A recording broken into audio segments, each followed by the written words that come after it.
I'm here in Polk County, Florida, standing next to an orange grove and a barbed wire fence. And I'm videotaping this because of the use of chemical sprays. And the chemical sprays I'm talking about is glyphosate.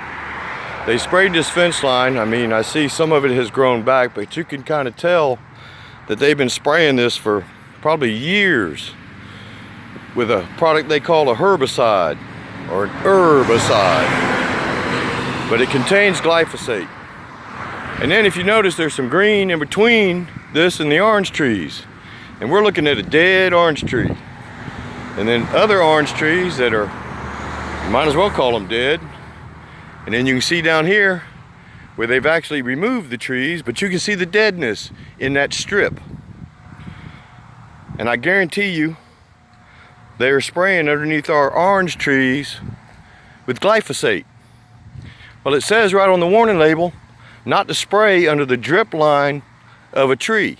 And for those of you who may not know what the drip line of a tree actually indicates, you see the edge of that tree where it's almost touching the ground? That would be the drip line. So the warning label on the bottle says don't spray under the tree. I wonder why it's warning people not to spray it under the tree. Could it possibly be that it could kill the tree? And let me scan back over here to this really dead tree. And you got to question how these green oranges become juicy, nutritious oranges. Well, let me try to go into it. It's called the root system. You know, the root system down in the ground that sucks up water and nutrients and hopefully some minerals and vitamins from the ground. You know, the earth, Mother Earth. So they're supposed to suck it up from the ground, but glyphosate is actually started out as a demineralizer. And what it does is once it's sprayed on the ground, it binds to the metals in the ground, and the metals in the ground are actually what we call minerals. Minerals, metals kind of sound alike, but that's exactly what our minerals are. It's called like iron and zinc, you know, things our body needs. But how does an orange become a nutritious, juicy orange? Because it comes from the ground. But when you contaminate the ground with these herbicides, sounds a lot like suicide, because the common denominator between all this is the side part of it. And you can see back in the background here, strip after strip of deadness. And I call herbicides death sprays because it creates death of the vegetation. But it's been linked to multiple diseases, autism, obesity, and whether it's a disease, an illness, or a disorder, but something that seems to be trending out there these days, which I'm not really a trending guy, but, you know, Zika is trending. And yeah, our federal government's gonna send $5 million down to South Florida to spray pesticides on the mosquitoes, when actually Zika is happening in the animal kingdom called mammals, like mice and pigs and chickens. And when they did the test on a little mouse or a little mouse, they did tiny amounts of glyphosate injection one time.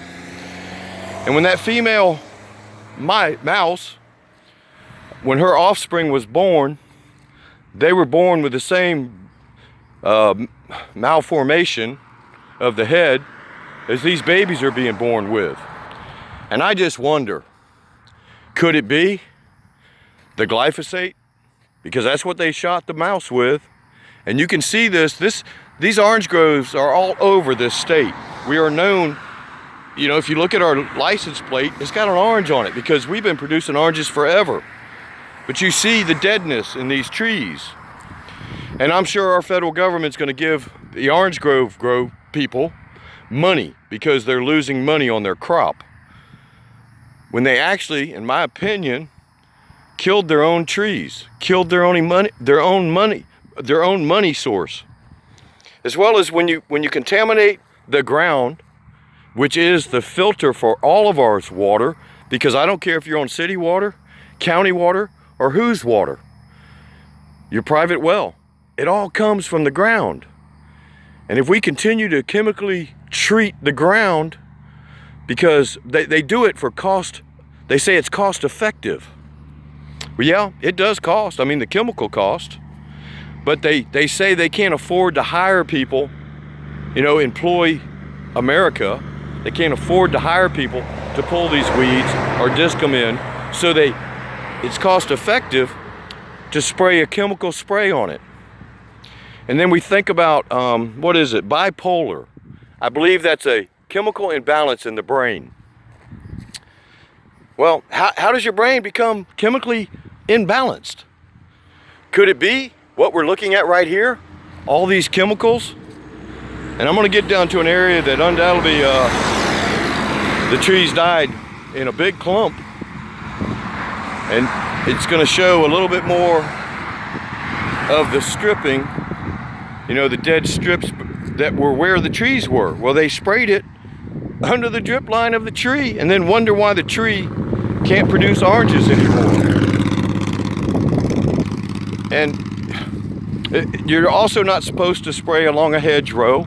And people would say, well, that row of trees isn't a hedgerow. I'm sorry, yes it is. And something, I'd like to give a shout out to Bill Anval, because he says something, here's your sign. And this is it, the sign of what was once probably a beautiful orange tree. And there's one back over there. Let me see if I can zoom in on it. Oh man, I can't hardly see, it's in the sun.